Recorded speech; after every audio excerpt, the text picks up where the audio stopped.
Welcome to the Fix Medical Group podcast. My name is Dr. Sam Wagg, and today I have the honor of being joined by Brett Eaton. He's a high-performance coach, helps people really excel in all different aspects of their life by, similar to us, getting to know them and then figuring out what their goals are, creating a plan so they can actually execute. Brett, welcome to the show. Thank you, Dr. Sam. Pumped to be here, man. I'm so happy to have you. So as I said, he really helps people excel in goal setting, but not only setting the goals, actually executing. Most people have been around to watch a ball drop around New Year's, and a lot of people set goals. Yes. Not a lot of people follow through with those, huh? Yes, we were just saying here that we were at the midpoint of the year. Mm-hmm. And, one of my favorite questions to people are like, what are your goals? And I always say, if you have to go into a cabinet or a folder or something to remind yourself of what that goal is, it's not important to you. It needs to be something that you know what it is. It needs to be something you see often. And for a lot of people, they need to remind themselves of that goal way more often than they are. For some, that's monthly. For some, that's quarterly. For a lot of people, it should probably be weekly. Right. Weekly check-in on that goal. It's not right before that ball drops again? If the only time you're checking goals is January 1st or 2nd every year, you're given a lot of area to be distracted, a lot of area to forget about that goal. And most of the time, you're not going to probably be that excited year to year. Right. Probably just riding high on some motivation like in the moment. So glad you brought that up. It leads me into my first question here. Yeah. What do you feel is the most common mistake you see when people are setting goals or they're trying to make a commitment to get there? Well, there's a few. The first one we just touched on where you forget about it. Mm-hmm. If you set a goal and you don't remember what it is a week, a month later, it's going to be something that is not on the top of mind when you're going to make actions or habits or just, take the choices that you need to make each day. Another one is that I always say the only thing worse than having a goal is having a goal that doesn't excite you.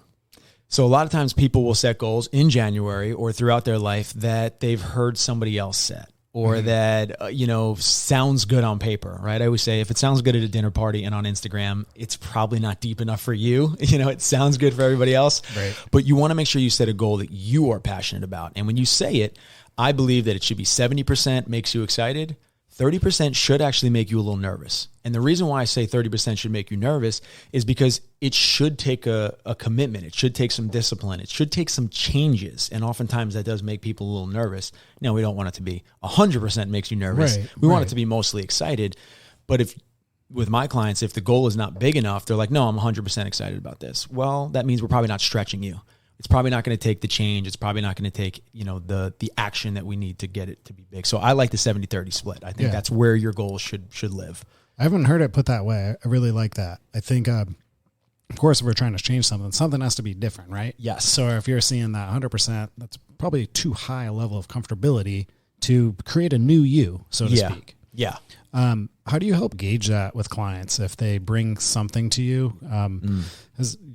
Sometimes it's a little bit of work to get the truth out of somebody and really how they feel internally about that. So how do you go about that process? Yeah, one of the first things that I love to do with every client is we do a thing called taking life inventory. Now, if we were a mom and pop shop, taking inventory is we got to know what we sold so we know what we're doing. Right. So we know what we're buying. With life inventory, we got to know what was happening beforehand. Right. So before we just say like, this is great goals, let's set as many as we can and let's go get it. Mm-hmm. We got to know, okay, well, what are the challenges that you're facing coming into working with me or coming into, working with a coach? What were some of the slip up points? For a lot of people, I want to know before we even get started, hey, I stick to things for 2 months and then I fall off. Great.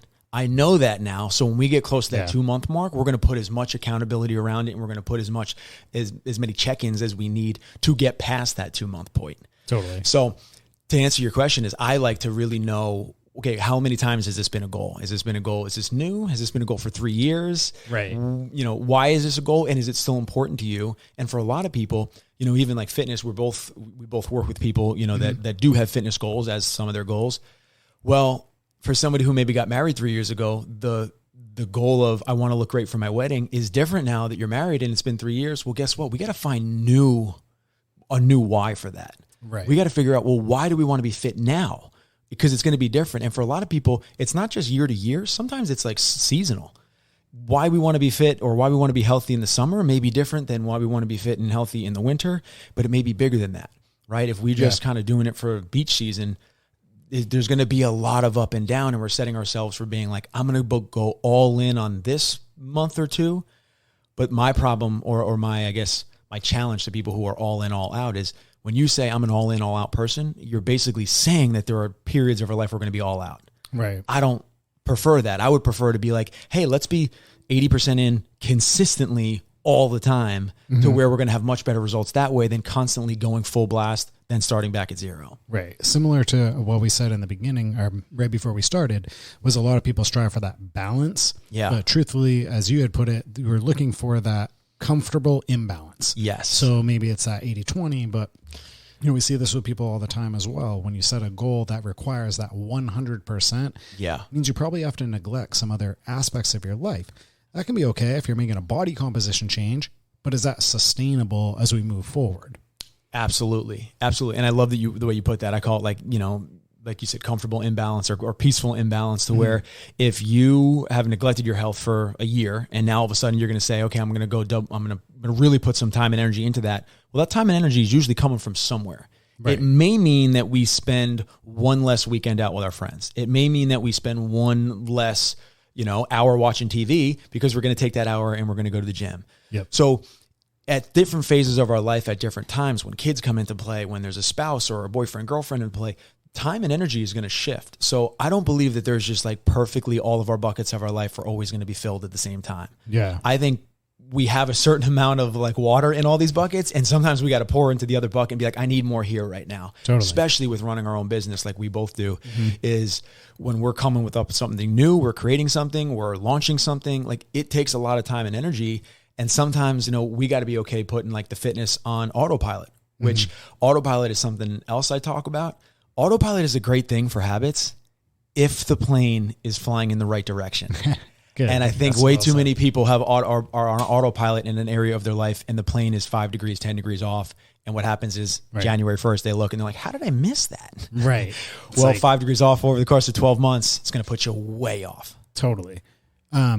With that being said, you brought up some different variables, like maybe all of a sudden you have a spouse in the picture and you didn't, or you have another child or a child, or things really shift.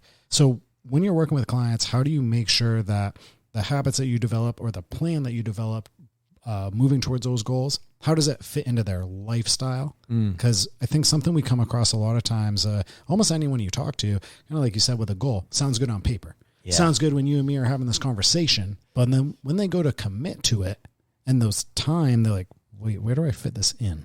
Yeah. So how do you develop that with people? So there's a couple different things. I'm actually going to start with something because it's top of mind. I was just listening to a podcast with James Clear, the author of Atomic Habits. Yeah. And he said something that I replayed like 5 times. And he said that when people are setting goals, and I see this, but it's like to hear it back was so profound. When people set goals, they often set commitments to that goal based upon what they can do on their absolute best day. He goes, what we need to be doing is what can we still commit to and follow through with and be consistent with even on our worst day. Right. And that is so important to think about because you think about like if me and you were going to go run a race, well, today we're all excited about it. We're hyping each other up. We're going to commit to running 5 days a week and we're going to do all these races. And then what happens is tomorrow we wake up, it's raining. Yeah. And we're like, ooh, I didn't really plan for the rain. I don't think I want to run in the rain. Let me skip today. Well, we got to figure out when we implement something new or a goal into somebody's life, we got to look at the big picture. We got to realistically look at where we can create some time, not find some time, but create some time. And then when we go into it, we got to make sure that our commitments are small enough that we can hit it on even our best day. And one of my favorite questions to clients is that realistic?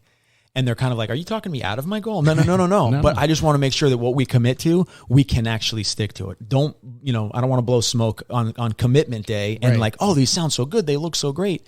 I would rather than be like, those almost seem so simple. I should easily be able to do that. That's a good place to start. So for our listeners, and when we work on goals, it's like, you heard it from the high performance coach himself. Don't do something that is attainable only on that best day. And I love that running it. That's a great example. Coming from doing that as a background, it isn't something people want to commit to every single day when you get better. And you need to, if you truly that's the purpose. Yeah. I'm not talking about using running as a weight loss method. So having goals or things that are sustainable, thinking about even a workout, right? Most people great during Monday through Friday. Yeah. But what happens on the weekend? Someone's a little hungover, or that brunch plan comes up, or you're met with opportunity to do other things. Yeah. So one thing we talk about a lot is having that consistency of workout, not so much I'm in the gym for an hour, for 2 hours. It's like, did we break a sweat, move our body, work out for our mind, make sure we're pushing our hormones the right way, keeping that trajectory. And I guess going now with our plane analogy, that's stopping you from making a trajectory change, but maybe just dropping in altitude a little bit. It's like, we're okay with that. We're still on track. You're maybe not going the same speed or covering just as much distance the same way that you would, but we're doing the right thing. Yes. I love that analogy and the being able to slow down. You can make so much progress by slowing down. And what I've found from studying and learning and coaching these high performers is that high performers are okay slowing down. They're not okay stopping. Right. And the difference between high performers and people who are trying to be high performers is people who are trying tend to stop and start so often. Where if you just slowed down or dialed it back, like you said, slow the speed down to something you can be consistent, maybe in this crazy phase of your life, maybe while you have a new baby on the way, right, maybe while you're planning a wedding. Well, if we can just slow it down, what happens is it's still consistent. Maybe it's the frequency is less, but we're still being consistent. And then when we get a phase back in our life where we're like, hey, I have more time to dedicate to this, we don't feel like, oh, it's been a year since I did this. It's been a month. It's been whatever. We don't have to start back up. Yeah. We don't have to start the engine from zero. I think people's perception a lot of time is starting with that. Really, it's like, I don't have time for the gym today, because in their mind, it's like, I don't have time to spend 2 hours. Right. It's great. You don't need to spend 2 hours. Like, let's just get 10 minutes of activity today. Yes. So, kind of touching on a bit of fitness here. What are the other buckets that someone can come to you and say, like, I want to improve this part of my life? Like, what are kind of those main areas that you do help people with? Yeah, business is a big one. Whether they are an employee or whether they run their own business, we're always brainstorming ways to make more income, how we can create more projects, how for some people, hey, how can we find fulfillment maybe outside of their career? It's like, hey, I got a good job. I like it. It pays me really well. But I think I may find fulfillment. Yeah, I'm not smiling every day. I want to find that fulfillment somewhere. So, hey, let's start with a side hustle. Let's start by volunteering. Let's get that fulfillment bucket up. By no means am I a relationship coach, but relationship always comes up because it's really important for a lot of people. And it's a huge bucket of your life. And if it's one of the four most important buckets of your life, well, if we're going to be taking time and energy away from something else, we got to make sure, hey, does it still align with the relationship that you want, that you currently have, that you're looking for? Yeah. So we focus on that. And a lot of the high performance coaches that I have, I had a client in the last year who wanted to just have more touch points with his family. He had 3 kids in college, and he's like, I don't see them enough, but like I should be sending a text to them every couple of days, or I should be sending a package to them, or I should be writing them a letter, or giving them a phone call. And just a simple commitment of that, all of a sudden he was way more consistent with, like, weeks aren't going by, days aren't going by. It was like, hey, I have that checkpoint. So yeah, I mean, wellness is a huge one. You can't be a high performer if your body's not performing the way you want and your energy isn't high. All those good things are going to come from what we eat, sleep, drink, all those things. So yeah, I mean, those are I would say like the 4 most important buckets of your life. They're going to be slightly different for everybody, but they're all connected. The reason I ask that is, I'm glad that you brought up the aspect of looking at, hey, the relationship or the exercise, because it's so important to take inventory of all those things. And oftentimes people, they try to set goals in a vacuum where it's like just fitness or just finance. But without taking those other parts into account, as you said, you only have so much water to go around in those buckets. So where are we going to get that extra energy from? Yeah, it's got to come from somewhere. And why I prefer the lifestyle approach is because I believe it's easier. We had a guy in our program and we touch on fitness, but it usually comes like fitness, wellness, all that usually comes like week 7 or 8. We had a guy lose 10 pounds. Just from the mindset of like, hey, I'm making these changes. I'm really excited because I'm more conscious and I took the plane off of autopilot.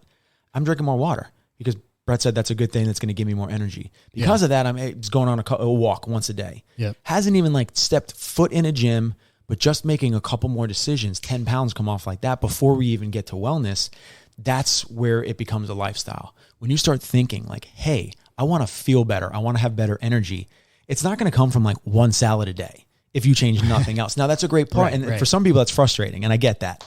But rather than, I'd love the one salad a day, but before we even do that, I'd probably rather you get 1 more hour of sleep, like get more well rested so we can make more better conscious decisions throughout every day. So yeah, it's going to come from this kind of well-rounded approach. And I think it's easier, even though it seems like we're changing more things, in my experience, it's easier for people to make more, make lasting changes that way than, like you said, in the vacuum, where I'm just going to change this one thing, but I'm not changing anything around it.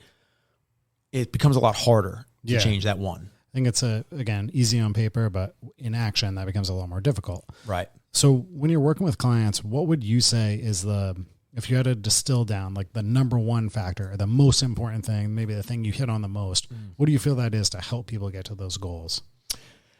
I really think it's I say OPE, organize, prioritize, and execute.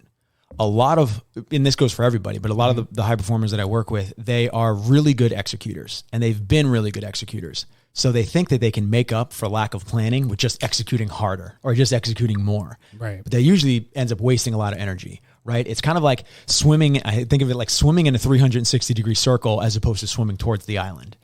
We can swim really fast, but if we're not going in the right direction, it's useless. Totally. So when I say organize is when somebody is getting started, I'm like, let's organize. Okay, where is our time energy going right now? And then let's prioritize. If we say that fitness is important, well, we got to make sure that it's on our schedule somewhere. If I looked at, if I like to be like, okay, screenshot me your schedule. Somebody tells me this is really important to me. Okay, let me see your schedule. Well, all I see on here is work. What that means is that you're telling me work's the most important thing. I don't see family time on there. I don't see date nights on there. I don't see any fitness on there. Right. We got to prove to ourselves that those things are priorities by scheduling them. Right. And if you pick up a phone and you see like the schedule and you see somebody's fitness in there blocked off, you see date night plan, it's like you're not even you're not just convincing me, you're convincing yourself that is a priority to you. And when you open your phone every day, you feel proud of like, hey, I actually have blocked off time for this. So much easier to follow it through. I think it's something like 30% more likely to follow through with something when there's a literal time blocked off on your calendar. Yeah. And I kind of preach more about that. Yeah. Like having that, look, when's it going to happen? Yeah. We are focusing a lot on making a lot of the body changes and helping people in the nutrition aspect. We always ask, look at your week ahead. Where's your nutrition come from? Where do your workouts come from? Because I do think those are two areas, especially the date nights and the fitness. You're going to push that. Yeah. That's going to be hey, honey, I know we usually get together on Friday, but blah, blah, blah came up and it gets pushed. Where if that was on there and that was a hard, can't move it. Yeah. You're going to find time for that meeting. It's still going to happen. For sure. For sure. So that consistency, but also organizing. So once people say they get good with that, right now we're OPE, they're consistent on that aspect. What do you work with them, or how do you interact with someone to just keep them on pace, keep them on? What does that look like? Yeah, a lot of it is kind of, in a weird way, picking ourselves up or when we have the bad week, because the bad days, the bad weeks are going to come. What we talked about in the very beginning of this podcast is we can't go January 1st to January 1st. That's just 12 months is way too long without a check-in. Even the best performers, The Rock, the Brene Brown, whatever, like whoever the highest performer you can think of is, they're checking in with themselves more than once a year. I promise you. We got to figure out what that cadence is for a lot of people. At the bare minimum, quarterly, we got to have like 4 check-ins a year on just our goals. Where are we at with our fitness? Again, take those 4 buckets of your life or 5, whatever they are, and go assess them. In my programs, it's weekly because I want as much accountability as we possibly can. And I say weekly, a lot of times, like we still have a mid-week check-in. And what it is to get us better at when the train does fall off the tracks. It's not that that's never going to happen. It's how quickly can we get it back on track. Yeah. Robert Herjavec, are you familiar with him from Shark Tank? Yeah. For my Shark Tank fans out there, he had a line that I saw him speak a couple years ago, and it's like, it's always has never left my head since he said it. And he was on stage and he said, there is not a big difference between successful people and unsuccessful people. He said the biggest difference is successful people don't allow themselves to have 2 bad days in a row. And although that seems extreme, the point is we can't let a bad day today bleed into tomorrow, bleed into a bad week, and next thing we know, we've had a bad month. We got to figure out why it was bad and then double down on how can I make tomorrow great. Yeah. If I had a bad day of eating, well, before I go to bed, I'm going to look and say like, okay, why did that happen? Oh, I had too many meetings. Oh, I didn't bring lunch. Oh, I didn't do this. Tomorrow, what can I make sure that, maybe not all meals, but I'm going to make sure that breakfast is with me so I have control over that. That is that one thing that is going to get that plane off of autopilot going in the bad direction. So it's kind of how quickly can we get the train back on the tracks? With that being said, how do you help people do that for themselves? For you, that's probably is an easy self check-in, right? Like, all right, today wasn't the best. I'm going to recoup. To somebody that this is really foreign to, or like this is a new goal, they haven't gone down this path. How do you help them get back on track? Every one of my clients does that. I actually do myself is we do an activity called the Sunday setup. And basically it's like a 25, 30 minute setup plan that when I'm not around, or even when I am around, they do that every Sunday. I do it every Sunday just to set up my week. Yep. It basically, and in that setup, there are like 8 steps. They're quick steps, but one of them is review. And basically it's like you watch the game film from the last week. Yeah. Look back. What was the one thing that I could change if I could? Or the one play that I would do over, the one day that I would do over. And we don't want to look at 100 things because we could look back and do that. But if we look at the one thing, why I think that part is so powerful is it prevents us from making the same mistake over and over, right? If you were coaching me in basketball and I constantly like did the same mistake over and over, you'd eventually be like, we got to learn to don't go right, go left, right? Something about that. So what we got to do is we got to look at that. And then there's another piece on there that I think is really important called landmines. And we look ahead 2 weeks, what is going to be different about these next 2 weeks that I should be prepared for? Okay. The holiday coming up. Okay. So I probably won't be able to get a Saturday workout because we're going to be traveling. I got to move that into Wednesday, and maybe I'll make Saturday my rest day. What can I do? I have a big meeting that I got to prepare for. That means Thursday night, maybe I should skip softball league and I should prepare for that, that meeting coming up. But that allows people to, the funny thing about landmines is that most of them are planted by us. They're not these crazy things that happen, right? Like things like that happen, but most of the stuff are things that we put on our schedule that all of a sudden we walk right into and it blows up in our face because we're unprepared. So a little bit of preparation. That's something that every one of my clients does. I actually sell it on my website. It's like $40. To me, I think it's like you'll make that money back in a week by just having a plan to set you up for every week. And it just allows you to kind of see some of those things from a bigger view than like when you're in it, you're stuck in it. But if you can back up and like each week, look at the one thing we would change, a couple things that we're looking forward to, just gives you a much better chance to succeed. I think a lot of those landmines come up in the moment. And it's a lot of times, it's a meeting you committed to last week. And you totally forget until that day. So now it becomes a stressful thing, and you may have to flex some decisions where you're going to eat, whatever you're going to do. So just by reminding yourself, hey, don't forget you have that presentation on Wednesday, probably means on Monday we should do some stuff, Tuesday do some stuff, and reframing your mind so it's not like you're living day by day, but it's stacking into this good week. Yeah. So knowing that those things are coming allows you to redirect, right? If like and I call it hurricanes and tornadoes. Hurricane is like, you see it on the news for a week before it comes and you have time to prepare. You can set the things aside. You can move some things around. You're like, okay, this is coming. Tornadoes are those things where like you wake up and you got a flat tire. Yeah. You got to kind of just act on, we got to get better at, I talk about mental toughness a lot. The flat tire is not going to fix itself. You might have to Uber that day. You might have to change some things. We just got to get through that day doing the best we can. I'm not going to be able to change it all, but like, hey, a tornado doesn't last for a week. Right. It lasts for a very short amount of time. So again, I use that analogy to say, how can we look ahead for the hurricanes and prepare for those? And then with the tornadoes, we do the best that we possibly can, just knowing that it's not going to last forever. So that tornado, it's more of the process of, hey, I'm not going to have 2 bad days in a row. Right. Because we couldn't control this anyways. Right. It's a borderline natural disaster, right? Right. It's happened, but we're not going to sulk about it for the next day because it already happened. So what do we do from here? Right. We have to make a move.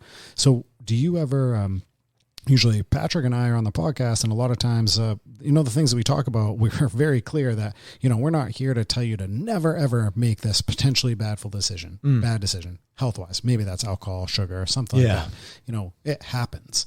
So if something, like we just had a big weekend, 4th of July, right? That's a hurricane for a lot of people. They've known that's coming. They know they're going to party. They know they're going to celebrate with friends, family, whatever it is.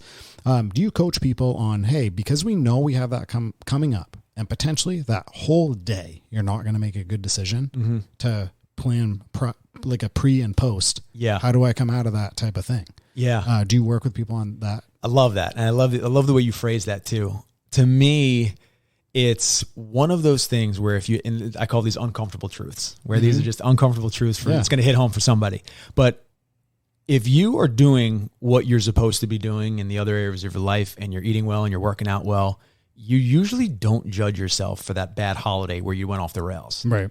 The only reason we judge ourselves is because we had that bad day, but then we look in reverse and we're like, oh, I had a lot of those bad days. And now all of a sudden I feel guilty about this. So what happens with that is, one, landmine, look ahead, right? Now, we don't want to live, we talk about being successful, but every time I say the word success, basically, I pair that with fulfillment. Because we don't want to be successful and unfulfilled. We want to make sure that we make memories. We have fun holidays. I never tell anybody not to drink. I never tell anybody not to eat certain foods. We just want to make sure that it aligns with who we want to be. So going into a holiday, it's like, what good decisions can we make around it that are going to make us feel really good about that? I call this win-win trades, right? If I love me a good hot dog, right? I will find it no matter what happens, but I don't eat hot dogs all the time. So like when I find one on July 4th, it's like, I feel so great about that. I don't look around and be like, man, I shouldn't eat that. There's a salad right over there. What was I doing? It's like, no, that was a one-off. That's a fun thing. It made me feel good. To me, that's a win-win trade. It felt good in the moment. And tomorrow I'm going to wake up, not going to judge myself, not going to feel bad. That's a win also. We want to avoid the win now, loss later. If we go out and we have a couple drinks like we were planning on, and all of a sudden a couple drinks turns into 8, well, that wasn't the plan. It felt like a win in the moment, but tomorrow when I wake up and I don't do a thing all day, that's a win-loss. That was a win last night, but it's a loss today. That ends up being, we break even. When we talk about high performance, we want to have as many win-wins in our life as possible. How can I make a good decision now that also I feel really proud about in an hour, tomorrow, in a month, in a year?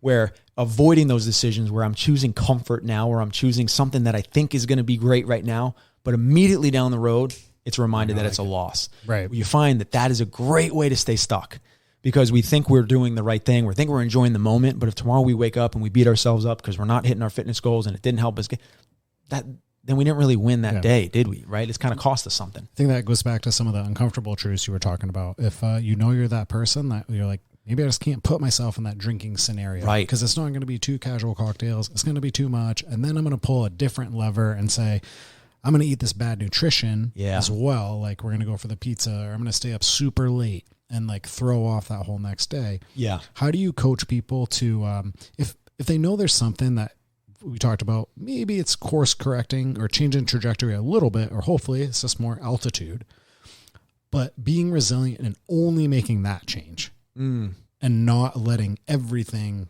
kind of come in, where it's like, now we're not going to sleep. Now we're going to skip the gym. Now we're going to, so snowballing, so to speak.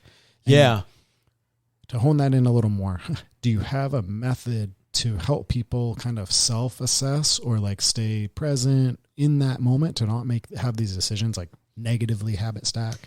Yeah, I think it does come down to kind of going in with a plan, right? It's like a crazy wild night usually happens because something happened and then something happened and then something happened, right? If you know it's going to be wild and crazy, just block off the next day, you're good. Yeah. But we want to make sure that it's back to grabbing the wheel. It's back to being like, hey, how can I make as many conscious decisions tonight as opposed to leaving it all up for grabs, right? Because you can walk into landmines on any given night. Right. So I kind of have, we've had clients in the past that alcohol is something that they want to get a better grasp on, build a healthy relationship on. I know you guys did a podcast on it, an episode a couple of times ago. It was great. And I think that it's one of those things where if you go in with a game plan of being like, I'm not going to resist myself from drinking, but what I am going to do is it's a Thursday night, and on Thursday nights, I only have 3 drinks. If you go in with that and say, like, I only have 2 or 3 drinks, now it's not, you don't feel like I can't have more than 3 drinks. You see how that's worded differently? Yeah, totally. I can't do something is immediate resistance, and now all I want to do is fight against that. Right. But if I go in and I take ownership of it and I just word it where I only do this, now it's like that's a choice. Now I feel like I'm in control of that decision as opposed to feeling like somebody is in control of me or something is in control of me. Yeah, that's really in line with something I would say I use this example with people of getting to the other side of the spectrum. Like for you and I right now, if we had a bunch of sugar, you, very similar to me, probably get a headache. Probably wouldn't feel that good. Yeah. But I'm sure you've had clients before where it's like, I'd really like you to cut back or maybe go to low to no sugar. And when they make that change, they're like, I feel like shit.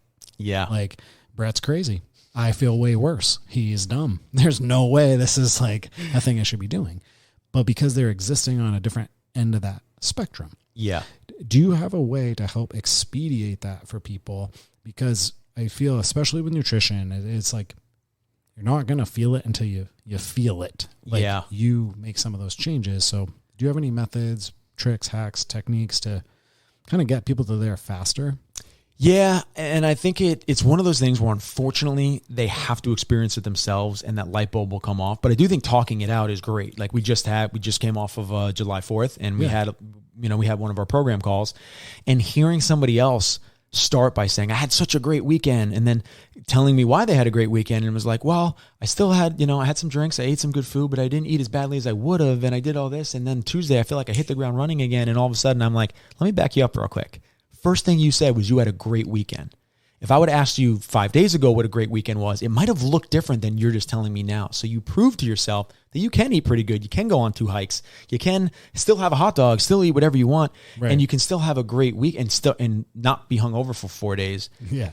What they're doing is they're rewriting what they're used to seeing on that time, or they're rewriting what no sugar looks like, or they're rewriting, hey, like, well, I can't have dessert is different than I eat dessert. Every once in a while, every couple of days, it's a bowl of fruit. Mm-hmm. Now, all of a sudden, again, there's ownership there. So I have just found in the past, like sometimes people want me to be like, just tell me what to do. I'm going to guide you to make the best decisions for yourself. I'm going to assist you in that. But what happens if I tell you what to do, it's going to sound the same way of me being like, you can't do this, you can't do this, you can't. It's no different than mom telling us to go clean our room. Right. You got to be part of the process. So I allow them to be part of the building process. Now it's not, oh, I'm not doing that because Brett told me. It's like, I committed to this. I set my goals. I set my commitments. Now I'm letting myself down more than I'm letting Brett. Who cares about letting me down? Yeah. I don't want you to let yourself down. And it's a different process when they're part of the ownership process. I couldn't agree more with that part. We've covered a lot of great aspects. I want to do my best to kind of give a little summary for everybody and then add on whatever else you'd like. I feel like from the jump, what you said as far as the biggest mistake, people being unrealistic in the sense of, is that something you could do at your absolute best, or is that something we can be consistent with? So think about it more like that. Just like getting better at a sport, you're not committing to 1 to 2 hours of practice to start. It's something simple, maybe just watching a YouTube video every day to get you a little better. So building something that you can be consistent with, even on that worst day.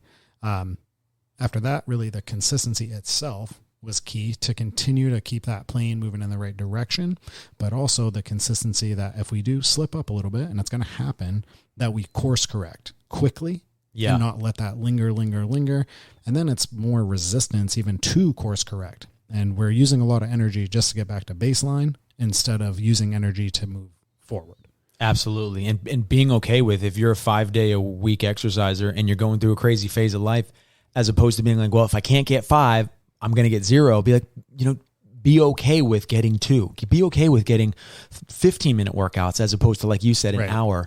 And it's just going to keep it consistent. And you honestly, even though you may be used to an hour, you're going to feel so much better with a daily 15-minute anything than a 0 thing for weeks on weeks. So yeah, totally agree with that. And then I think one of the last things we talked about as far as the accountability is having your client, having the person be involved and making sure that you're involved in the process. And I say this for all of our listeners, if you have a goal that you want to achieve, Google doesn't know you. Well, sadly, it knows way more about you than you. Yeah, it might know more than we think it does. So actually, just Google, what are my goals? But you've been talking about this a lot lately. Yeah. All joking aside, it doesn't know you to the level of exactly what you do with your day, your mindset about it, the reason that you want these goals. So I say that because you're not going to find an answer out there. You need to partner with someone, and that's something we're big on, is partnering in this journey with our clients. And you have to be able to be open, share all these other aspects. What is your life at home like? What are the typical roadblocks that come up, so that we can create a plan that actually works and something that you can, work with. When you're interacting with Brett, it's no different than interacting with us, in the sense of our job is really to make that blueprint, to make a design that you can follow, but not to do every single part, because even if, no matter how skilled we were at it, we can't do certain parts. Only you can do it for yourself. whether that's what you put in your body, what you think in your mind, how we move our body. So seek the help to get the guidance, to get that course that's going to work for you. Yeah. And then we'll teach you to kind of fly the plane as we go, but we want to keep you kind of on that direction. So I really encourage anyone to reach out to, find that person to help create this for you, but you have to want to be involved and want to be a part of it. Yeah. One of my favorite lines is I'll never work with somebody who isn't willing to go 51%. I can want it so bad. And you too. Like there's clients where it's just like, man, I want it so bad for them. But the most that we can ever want it for them is 49%. If they're not willing to go 51, change will never happen. You got to be the owner. You got to be the owner of it. You have to be the majority owner of your life. Totally. And I talk about the CEO mindset because I have a lot of clients that, tend to be CEOs when I work one-on-one with them, but you got to be the CEO of your life too. Like you have to be okay making decisions. You got to be willing to, handle the challenges. And if things are going right or wrong, you got to take ownership over both of that. And the best part of that is you're also the change, right? Yeah, anytime you want to change something, you have control. So a couple things. Where can people interact with you? Is it your website, social media? How can they get more information from you? Yeah, my website is motivatedbybrett.com. All of my stuff, my courses, programs that I run are all up there. I'm on Instagram, LinkedIn, Facebook, all Brett Eaton. I think Instagram is Brett Eaton _ Also have a podcast called the Better You Blueprint podcast, which I co-host with my friend Curtis. And that also, you talked about blueprint. Love that word because that also happens to be the name of one of my group programs is the Better You Blueprint.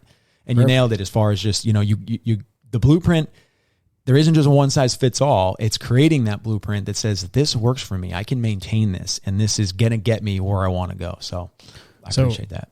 Everyone, definitely check out Brett's podcast, check out the website, follow him on Instagram, give him a follow so you can keep up with what he's doing, how he's helping people. Is there anything else that you would add? One big takeaway or something else you just want to get off your chest? I'll throw in one of my favorite little kind of sayings here is the ABC method. And for anybody out there getting started, whether you've been successful or just getting started on it, the ABC method is how to build confidence in any new habit or how to build confidence in a routine. And the ABC stands for action builds confidence. And so many times we sit around and we say, man, if I just had the confidence, I would go to the gym. If I just had the confidence, I would go talk to that person. If I just had the confidence, I would start that business. Well, what happens is it works in the exact opposite direction. We take the action on the thing. We step foot in the gym and we immediately feel more confident about going there. We fill out a resume. We immediately feel more confident about, hey, maybe there is another job out there that will fulfill me. So if you're sitting there and you're like, man, I'm just lacking confidence in this area, I challenge you, take a small step of action and you will immediately feel more confident there. Thank you so much. Very well said. Brett Eaton, everybody, definitely check him out, and pleasure to have you on the podcast. Thank you, Dr. Sam. This was awesome. Appreciate you, man.